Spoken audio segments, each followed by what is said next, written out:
Welcome to the 2-Month Review, a weekly books podcast that is not broadcasting from a pro-Palestinian protest encampment, but we are going to be talking about Praiseworthy, which is what we do here on this podcast. Every week we take a big book, we talk about a section of it, we analyze it, we have some fun, we avoid politics at all costs, and we do things. I don't know, we talk about stuff. We talk about books. We make this enjoyable.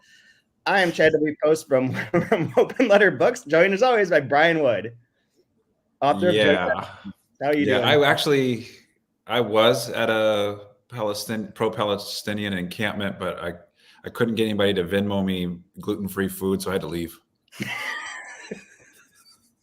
Oh man! I read some article. They were like they're trying to besmirch the the protest, but they're asking for gluten-free and what was the other one? Vegan food to be delivered. It's like, man, protests are a lot different in America than they are in other places, I think. And in 2024. Exactly. Yeah. Anyways, the other person you hear, our other co-host is What About the Donkeys, though, aka Kaya Straumanis. How are you doing? I've never been more ill-prepared for a podcast than right now. Oh, perfect. And that includes the ones I haven't been on. It's the end of the semester here. We had a big party last night for the MLC department. Everyone's a little lagging, hitting the finish line. This book is seemingly interminable. So I don't blame you. I did read our sections. Compared to you and Brian, my background looks like a hangover, so I don't really. Are you on some mushrooms right now? I mean, I bet you reading this book on shrooms would be baller. Like, I think that's the way that maybe you should be doing it. This week, I did read our section, which we're up to page 592. So we're through. The last chapter was One Donkey at a Time, is the main one that we'll be talking about today.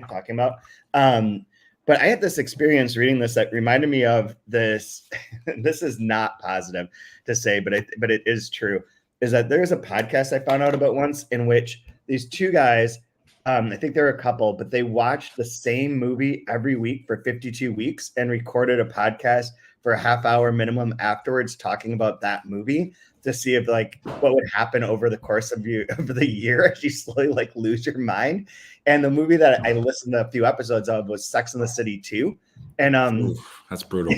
they were like after the first watch, they were basically like, I don't know how we're going to make it through this. And they started picking up very quickly on their favorite extra, watching people in the background. You have to pay attention to all these outside things. And I'm not saying that this book is the equivalent of Sex and the City 2, because I don't think anything can quite stoop that low. But there is this element of what am I looking at now? We got the same things. What's distracting me? What is going to change my tune in approaching this? So starting there. Did anyone else, Brian, did you read this? I did. Oh, come on, man. Making me look bad. Yeah, I read. I just realized I didn't read to the right spot, though. But yeah, I did read it. Yes! We're doing I think I'm literally not on the same page as you, but that's fine. I did ask Chad what chapter we were reading through, and then I found that page on the Kindle, and then I promptly put it down, and I did not pick it back up again. Yeah. No, I think we're definitely all hitting the end of the semester, holy crap moment. But I think I'm in good shape as of tomorrow. I think I'll be in pretty good shape. So, yeah, we're going to make it. That's I just have to grade things, but tomorrow we'll be in New York City because, and this is a plug for anyone listening to this, either Friday or live, is that on Saturday afternoon at, I think it's 3 p.m. at Albertine Bookstore, Elisa Shua-Dusipin will be there to talk about her new book, Vladivostok Circus, which, surprisingly under 200 pages, incredibly well-crafted, very compelling, fun read. Pick that up. The officially releases in a few weeks, but it's available at bookstores everywhere. So we could talk about that for a while. Doing some soft shoe banter here. Within other news, because it's my job to shoehorn in baseball all the time. Paul Auster died this week, which he was a phenomenal writer, very interesting guy, and also a very devoted baseball fan, to the point where he wrote an article for, I think it was for, or there's an article about it in the New York Times where he got to choose on one game within the Atlantic League, like an unaffiliated baseball league. It's not part of MLB. It's not no farm systems. They got to implement all the rules that he created to make the game faster and more exciting. Like there's only 5 pitches per at bat, no matter what. I forget what all of them were, but like he didn't want to have pitch clocks, but he wanted things to like be faster in other ways. So he implemented all these rules. So, R.I.P. Paul Auster. He also told me my 2 favorite baseball stories of all time. Like of all time. He was friends with is it Luria? Whoever was the GM of the Marlins back when they were good. And they were like had a lot of prospects. They were always like making it into the World Series and then selling everyone, and really good at like playing money. Back when they had Hernandez, yeah. Yeah, and so he became a big fat giant. Yeah. I remember that. We got the leftovers of the of the good Miami pitchers. Or sorry, Florida. They were the Florida Marlins at that time. Yeah, Florida Marlins, and they had like one of the ones that traded away was Dontrell Willis, and Dontrell Willis, gets traded away and suddenly is like bad. And it goes from being like a Cy Young, super fun pitcher to watch, lots of character, to bad.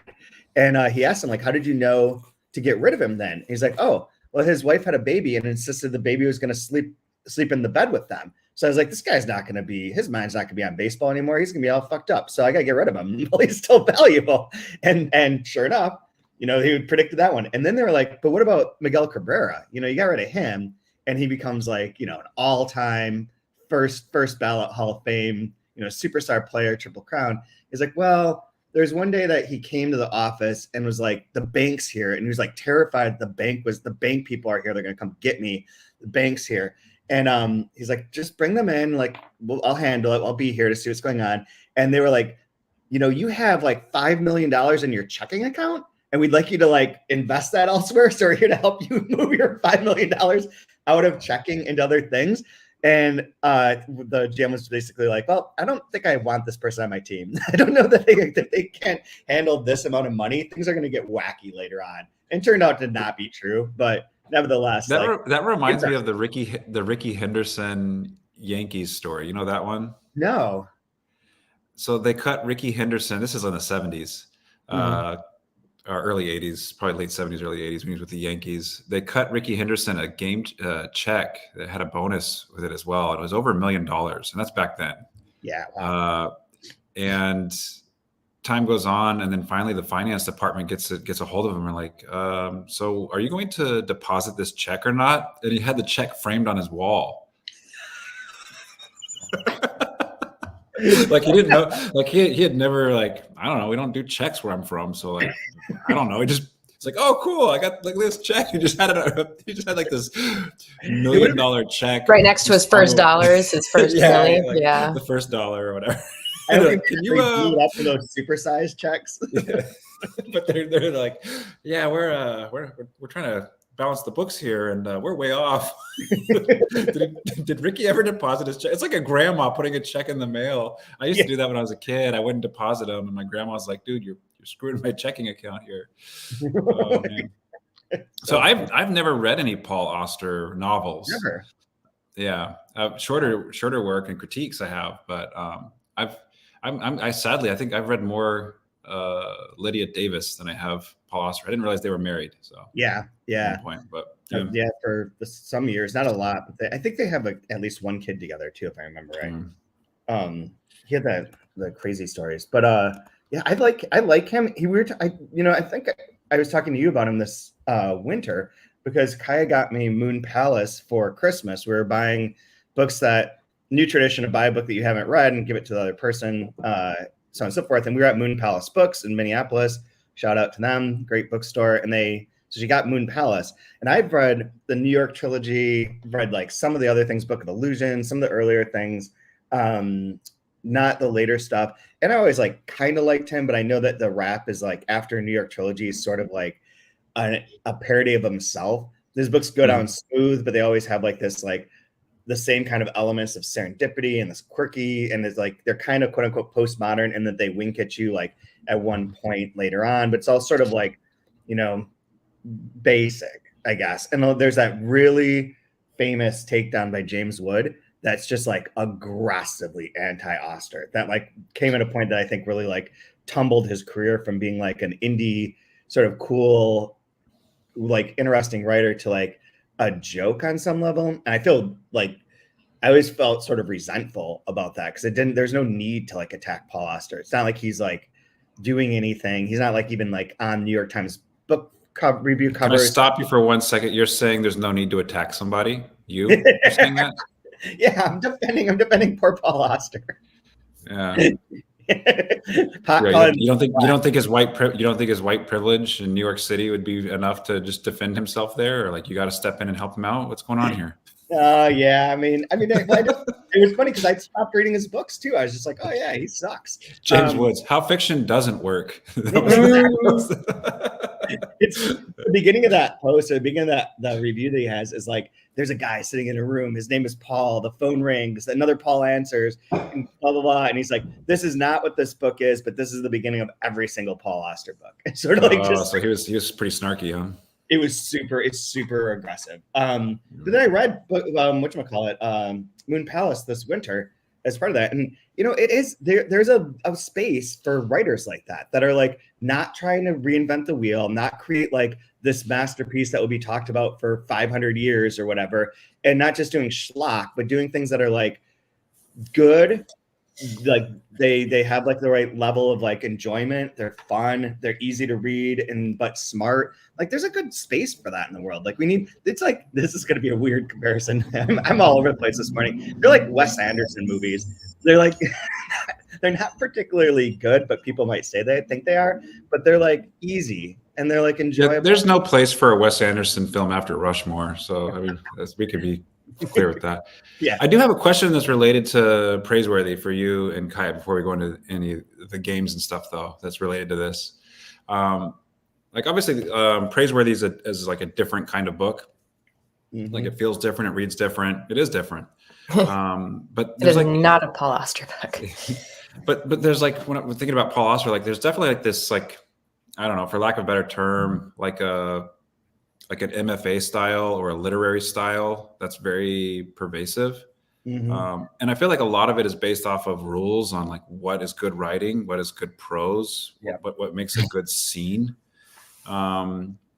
Should we be adhering to like, is there like an objective, like this is good writing, or is it more just purely style and like screw the rules of like, I don't care what John Gardner says common errors are, like I'm going to do whatever I want, and that's my prerogative.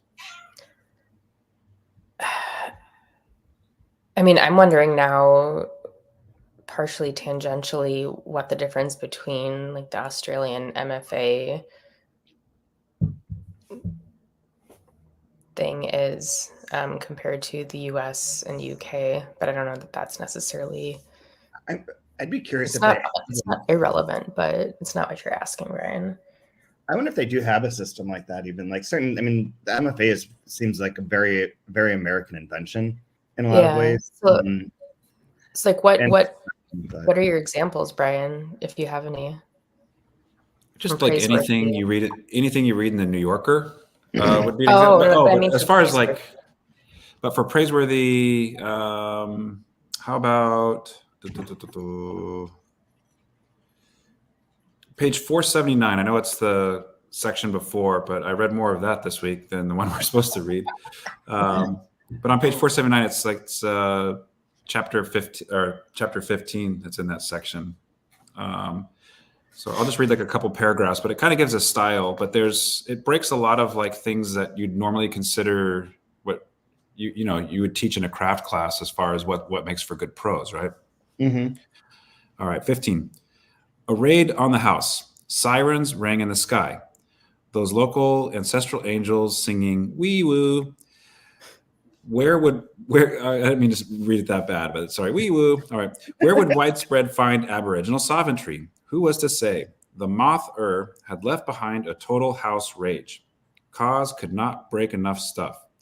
He would force Dance to feel what he felt, because he never saw what she felt. Yes, perhaps he thought about making her feel more pain, a greater raging than his, far more than he felt possible, of unequal, unsurpassable grief. So he went on breaking stuff and smashing whatever was in sight, upturned the furniture, and guess what? Nope, Aboriginal sovereignty was not there.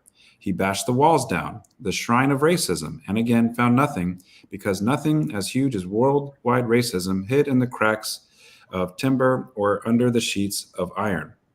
He broke every piece of furniture in the search of his home, smashed it to bits, not just to find their lost lives or memories, or just to bring back another time, but for something else, the brokenness circling the crush of what was already broken, crippled, and undefendable, himself.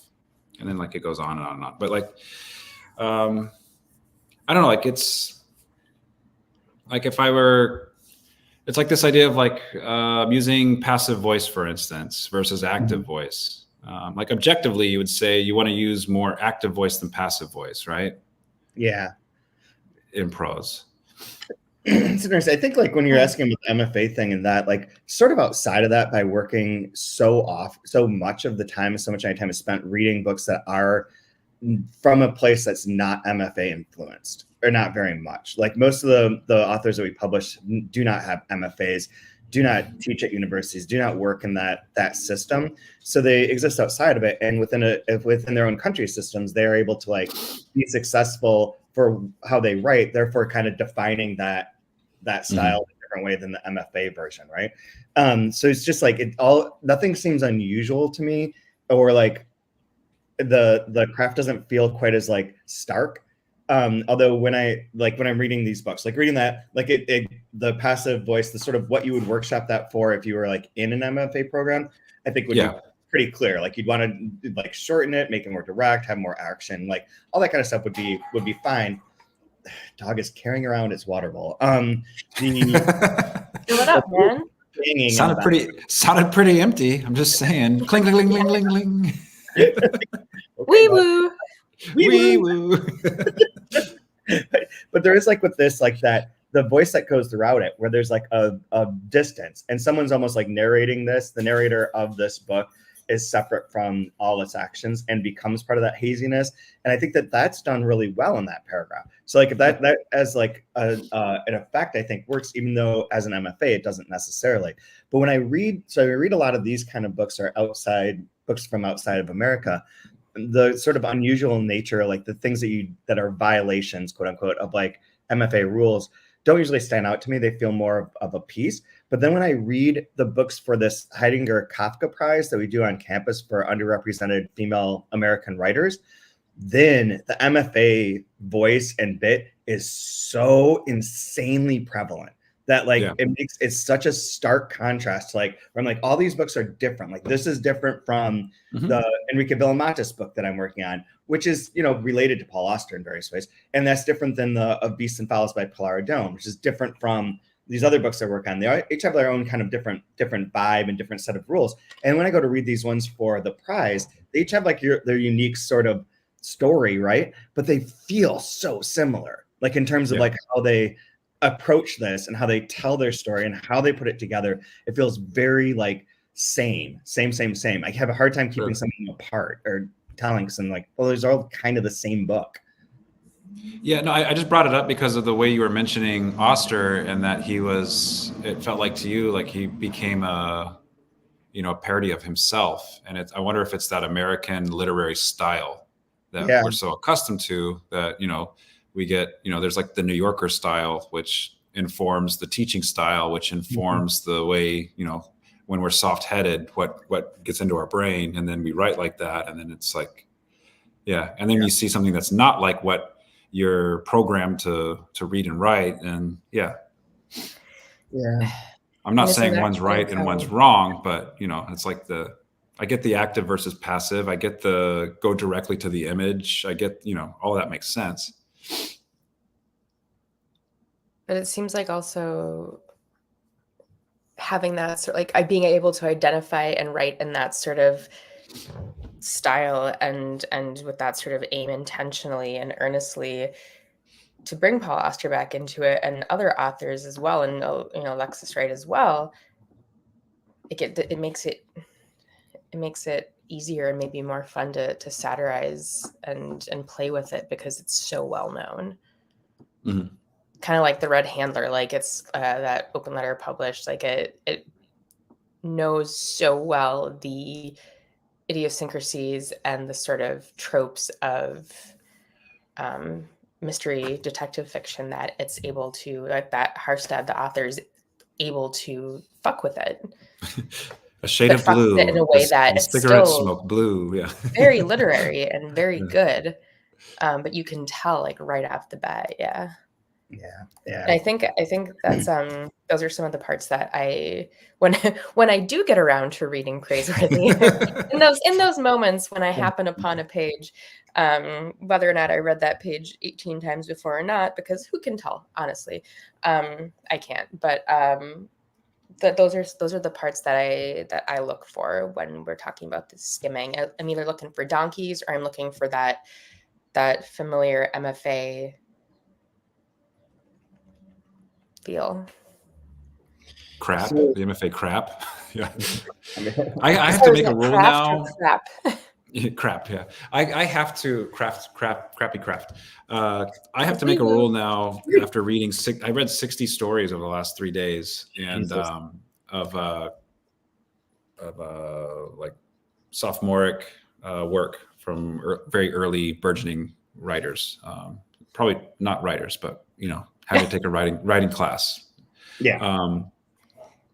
But I have to make a rule where, like, I think for next semester, it can't take place in a cemetery. Like without question, like I think there's probably, I don't have the empirical data, but 83% of the stories take place at some point in a cemetery, leaving a party and falling in love with the person, but doing absolutely nothing about it. That's number 2. Or at the very end, the friend murders the other friend in some surprise twist to get money or something, or a secret held. Like every story had those 3 things happening with about 80% certainty. So they're just Edgar Allan Poe. Yeah, cemeteries, murdering a friend, and falling in love with her. And then the 4th thing that I just can't take anymore is if there's a very high degree of difficulty if you are writing only using they, them pronouns, and they want to use they, them pronouns in the prose, but they don't know how to handle it. And it is so freaking confusing to figure out what is just use people's names, please. Yeah. But like, can you imagine, like, if you don't know what you're doing and everything is they, it's like, oh shit. Like, I am lost. It can be so confusing and like in small doses if you're not sure if it's a singular person or not. Yeah. And also, as the parent of they, them, like, now your students know how hard it is for parents. When your 17-year-old your 17-year-old announces their transition, and you're like, oh, I've only known you for 17 years as a she or a her. They can't even write it in their own fiction and keep it. I'm kidding. So, like, I have no problem with it, but again, that's one of those, like, that's a high degree of difficulty to for sure, to be able to differentiate characters and to distinguish characters when they all sound the same on the page and they all look the same on the page, and then you're clunky with the pronoun use. It's like, oh my god. So, like, those are the new rules. I mean, those are the new rules that I'm gonna have to set in place. That's a they, them problem where they need some they need an interesting character then. No more cemeteries, please. I don't want to be in another cemeteries, because that means tears will be welling in the eyes. Oh god. I can't take any more welling tears. No more welling tears. Do they gaze at the landscape before them? The soft touch of the rose petal and the tears welling in the eyes. I did it, Grandma, or whatever. Like the line, like lean against the cool stone of the mausoleum. Yeah. Give me a platinum donkey any day. Segue. Yeah. What about the donkeys though? What about the donkeys though? So I did read this section and I realized, like, I am more or less skimming and like looking for funny lines to try and pick up on the bits. There's a ship that is a people smuggling ship, in which I want to point out one line if you guys didn't get to it, but it says, but now the parrot was silent and did not bother to say that it, actually a parrot, owned the people smuggling operation. That was a moment where I was like, okay, again, I'm out. I don't like this at all. And then Aboriginal sovereignty is there in the sea, and the ships, the slave owning ships, are destroyed. Okay, whatever. That sort of happens. I was looking for that bit. The one donkey at a time chapter that we're more or less read, I've realized that through skimming, and if you summarize this in a certain way, this book sounds incredibly fun. So in this chapter, what's going on is that, Tommy Hawk decides he's going to murder his dad and starts banging the shit out of a steel drum over and over again until and his dad's driving around hating him. He wants to kill his dad, waiting for that mom, banging this drum until like the dream time rises up and like fucks with everything. So there's this image of him just like wailing away and being kind of crazy, sort of like the AI. I said this to you guys, anyone who doesn't, I mean, it's unlikely that many people saw this, but for every one of the posts on 3% where the podcast is hosted or is announced, you have to attach a large image. So like a big image of something. And usually I pick something related from Flickr, common use, whatever, that's related to what we read. But this time I went to AI image generator and just kept pushing it of like Aboriginal, Australian, teenage boy, iPhone, chased by donkeys, angry, surrounded by moths. And it came up with this image that's like this sort of like crazy level of like, the hair sticking up and the kids screaming, Tommy Hawk is screaming, and the donkey's there. And it's really, really bizarre. If we had that on a sweatshirt, I would wear it. I'm telling you, it's pretty Your good. wish is my commands. This is the shirt I finally end up making. There's so many. I kept having to get it to add it until you push it to like the ending result. But like once I got to the ending result, I was like, if you look at this book as this image, I'm like, oh yeah, I love it. But like on an individual level, I'm struggling here with like getting a lot out of it. I enjoy it, appreciate that it exists, but I'm not like passionately excited about this book in a way that I'm generally with all the books that we have on here. Yeah, I was looking up like Aboriginal protests and what has been happening recently in Australia, and there was one in January that they were doing. It's very large. For, I guess it's called Australia Day, but they call it Invasion Day instead. Oh, wow. Yeah. Yeah. And they're way ahead of our students here, because that was in January. They were doing pro-Palestinian protests as well for Invasion Day. Our students wait until finals week they procrastinate, right? They wait until final. But I love that idea of like those screaming kids running, and just call it Invasion Day would be kind of perfect. That is. I love that idea of renaming it Invasion Day instead of Australia Day. It's perfect. In the 4th of July.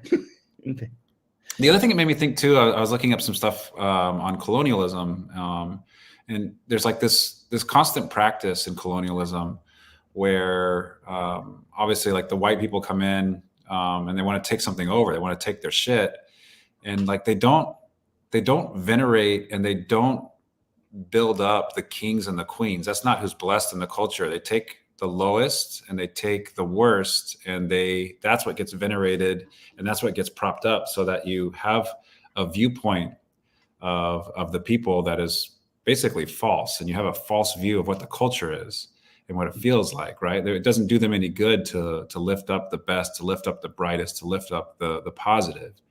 And you keep seeing this with like rapists, pedophiles, like this pervasive culture of what the like colonialists have done in Australia with the First Nation people. You just see it again. I think it's I really like the way that's presented, especially in these last two sections.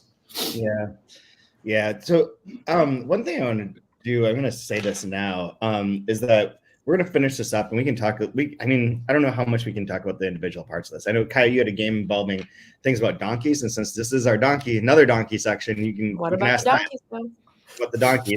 The thing I do want to say for anyone who is listening right now or made it this far through the podcast and is interested in what's next, next week, I think we should do we finish the book. We'll say anything we want to say. Like if anything changes, there's really like I kind of get the sense that like this is creating as a system. It's done this like looping thing, and all it's doing is creating like a tableau of what the situation is and where the people are and what they're stuck doing forever. It's almost like a painting in the end of like Tommy Hawk wanting this.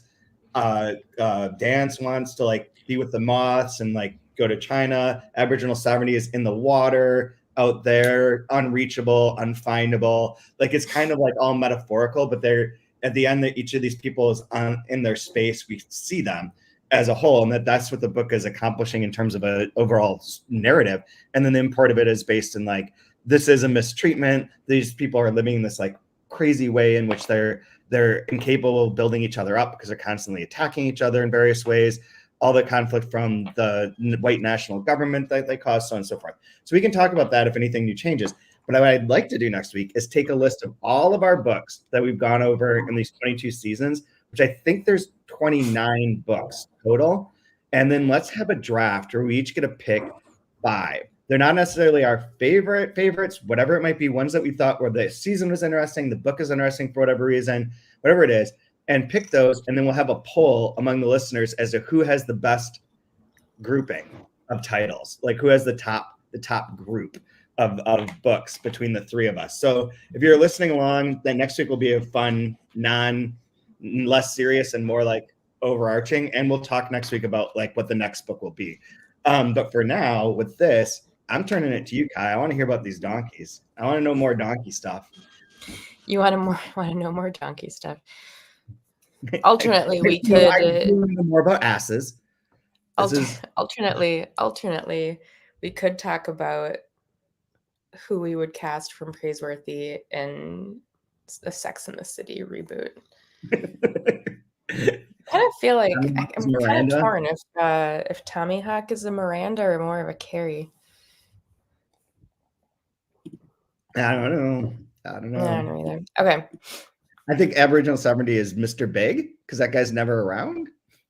Am I right about these things?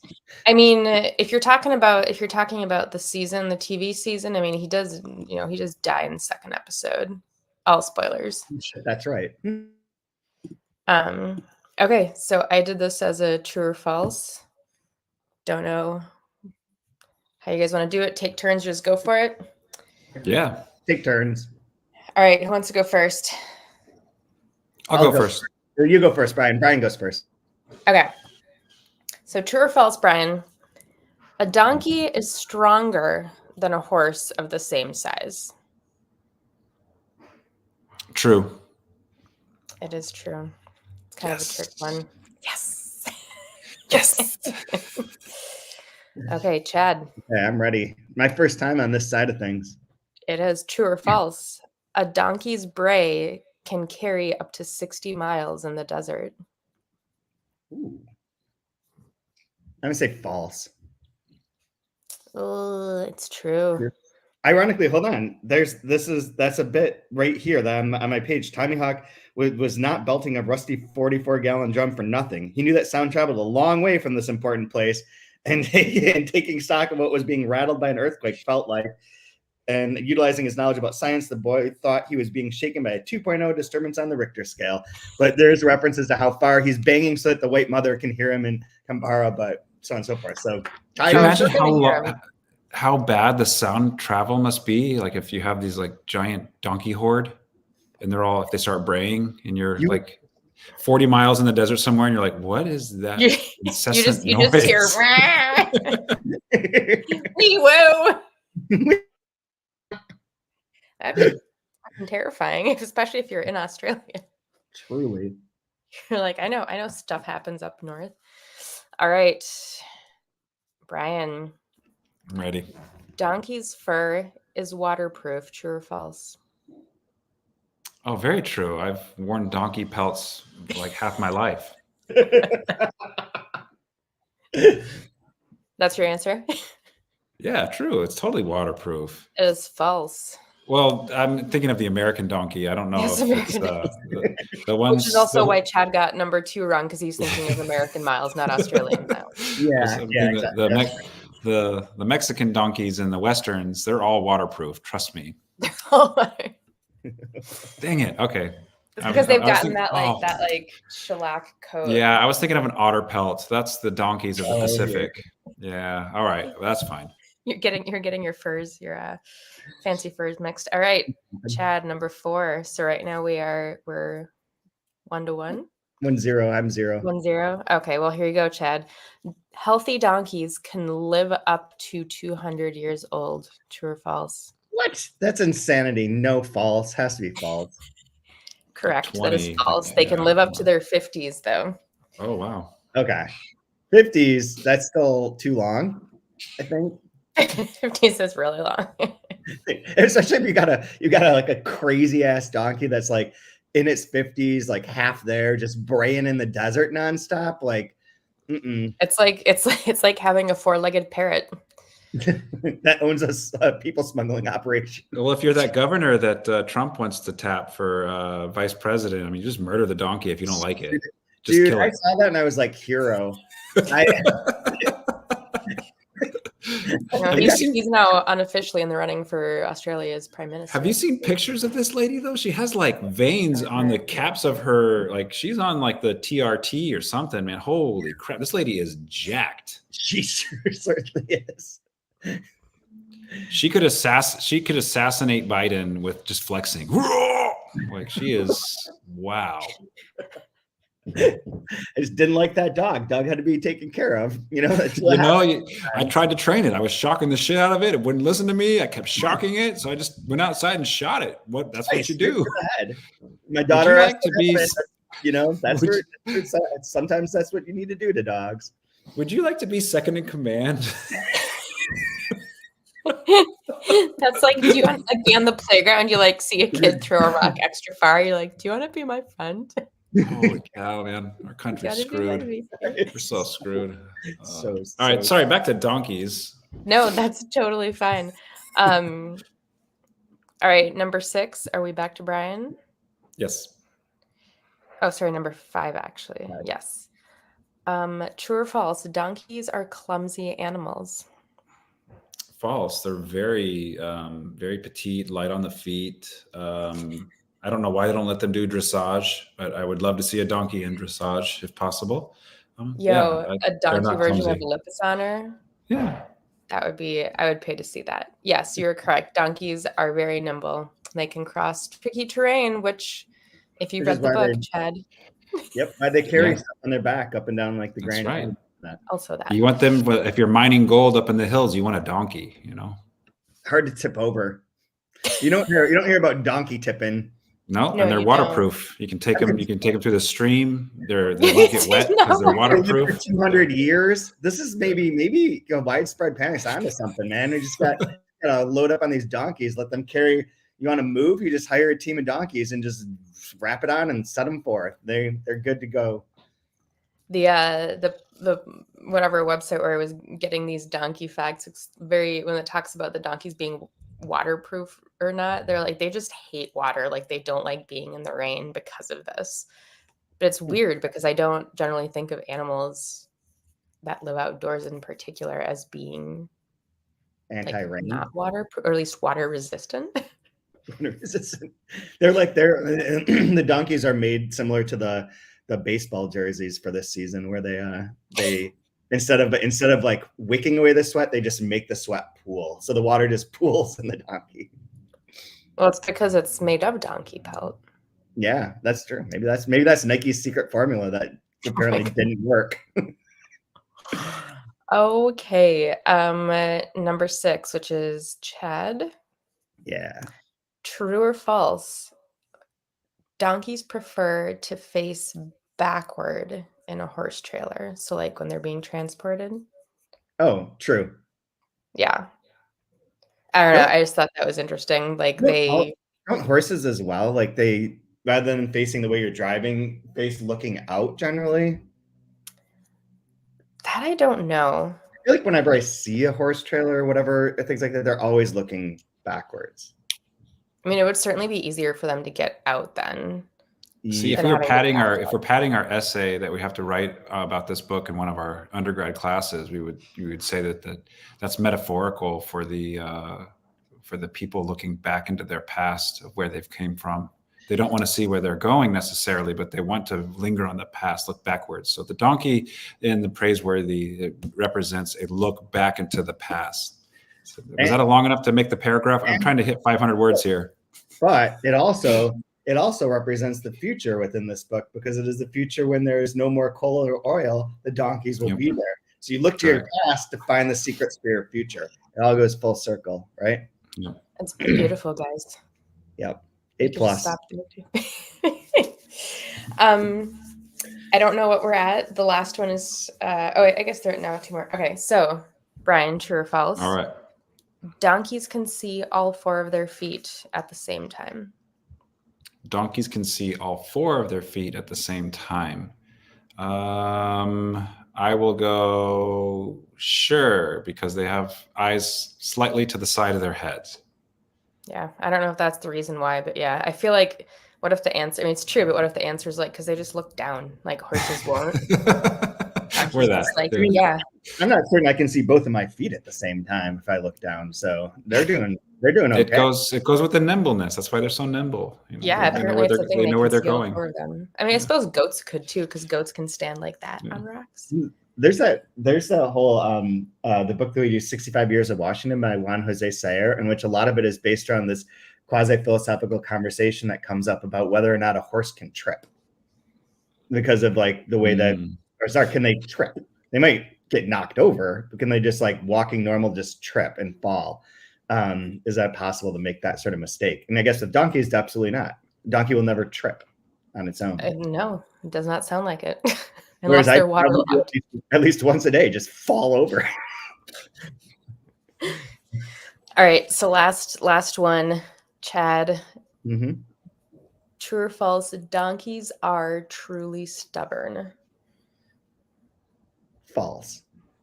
Oh, they're super stubborn. Yeah. No, false. The Mexican donkeys are. Trust me. Mexican, they're okay. You would this know. Must be us. This is Australian donkey trivia. See, I've seen cartoons. So apparently, but apparently the stereotype of donkeys being stubborn, they're not stubborn. They are reluctant to do anything that might be unsafe, because they actually consider a situation before they do something. Good for them. They don't want to give in to peer pressure. I think that's great. Exactly. I don't know. Those weren't like the best whatever facts interesting, but I did find 2 little pieces of trivia that I did find interesting. The first one was that George Washington owned the first donkeys born in the United States. Huh. Okay. So that was one. Donkeys are an invasive species here too. I mean, that doesn't sound invasive. That sounds like a vanity purchase. Like, yeah, now I like these weird looking horses. They're not native to America. I mean, or were they here and he just like claimed ownership on them, which was a big problem back then, of saying you owned things and no. Seems pretty American. Yeah. Yeah. You just popped a flag in a couple of them. Well, those have a different name. No, they're called this now. We're calling them donkeys. Tell Australia. And then here's one I don't know. Is there a difference between a donkey and a mule, or is that just a name? Yeah. Isn't a mule a donkey plus a horse? I don't know. That's why I asked. I have no clue, but I don't know if Chad's looking that up or not. But last little piece of trivia. The donkey's favorite pastime is rolling. Rolling? What? Yeah, rolling donkey. I think I was looking into this, and I think the initial is that they'll do like the dust bath type of rolling, but I think that the implication is that beyond rolling in the dust, they just like to roll around. I hope down hills. That would be great. I would love to just look over a green hill somewhere and see a bunch of donkeys rolling down. So I'm not sure who said this, but you're right. A mule is the offspring of a male donkey called a jack and a female horse called a mare. And Nice. there's some interesting facts here about donkeys and mules too. Do you know what female donkeys are called? Jennies. Yeah. How about female mules? Whores. Molly. They're A Molly. Molly Dicker. All right.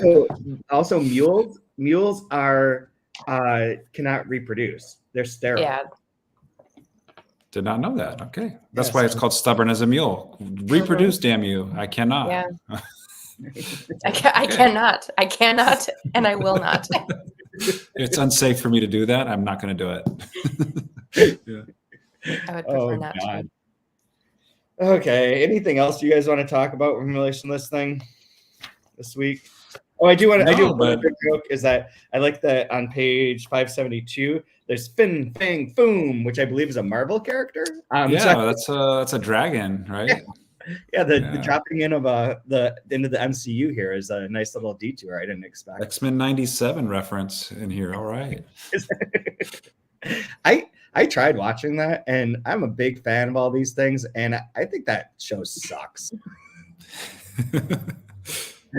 I think it's an example of packaged nostalgia for like people who. All right, I have a section for you. It's actually about this book, but let's just pretend that this is about X-Men 97 instead. Okay. Brokenness, poverty, broken generators, broken homes, broken emotions, broken ties, broken culture, broken land, broken people, broken love, broken joy, race broken, a broken state of affairs. That's mutants and humans in X-Men 97. Yep. Yeah. Also a book based or a show based in heavy metaphors. I have two. I'm gonna read both of them because these are like more serious ones related to like the plot or the story here. So this is from essentially from Dance's point of view, where she's talking about, or she's doing things. A paper structure aimed at non-recognition, a modern-day white man's law mess that did not recognize its own complicity in genocidal acts to steal a complete country. Feels appropriate to the moment, various ways. And then the other one is about the banging of the drum. With its eternal rest disturbed from being rudely interrupted again and again by Tommy Hawk's continuation of his racket, the mighty all-times creation spirit, whose being was all over the place, moved its enormity from deep inside the sacred country. Which is also within this book, like that sort of like oral tradition, history, the different beliefs. When that shows up in here is also, positive, good. Those are my two. Kai, do you have anything from like the one sentence that you read? Was the one sentence you read last week? It's just donkey. One donkey at a time. Donkeys like rolling. Donkeys like rolling. Rolling around. So we finish this next week, but we'll talk about that. But we'll also play this game of looking at the list. I'll put the list out there of what every book was that we've done. So I have to go back and check, and then we can draft them, talk about both the books, but also like kind of I see it as like a reference to like what we are doing here. Like this book has been a different sort of challenge than usually, but I think the different books that we've covered over the 22 seasons, there are different purposes for them and different shapes that the show took, which I think is interesting, and its usefulness. And then we'll unveil everything about season 23, which will come in later this summer. But till then, I think if you're watching, like, review, rate, subscribe, find us on Spotify, find us on Apple Podcast, leave reviews there. That would be very, very helpful. And we'll be back next week to put a bow on the donkey, so to speak. If I do Atlas Shrugged, I'm probably going to win that thing. I bet. Wee woo.